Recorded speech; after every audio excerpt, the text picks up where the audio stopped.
Auzubillahiminashaitanirrajim. Bismillahirrahmanirrahim. Today our essay is on 14 August Independence Day Pakistan. Number 1.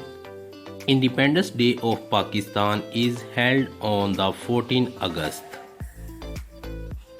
Number 2. It is the day when we got freedom from the British rule. Number 3. It is a public holiday. Number 4. People dress up green and white, that is color of flag.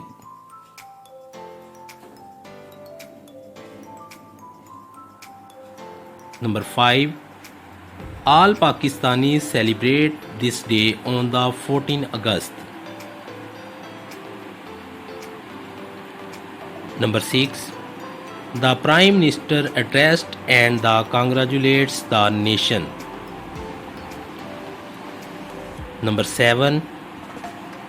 Most of people visit the tomb of Quaid-e-Azam. Number 8. Streets, houses, buildings are decorated with Pakistani flags. Number 9. All schools and colleges celebrate this day. Number 10. This day is filled with love. It gives the message of living in unity. Pakistan Zindabad.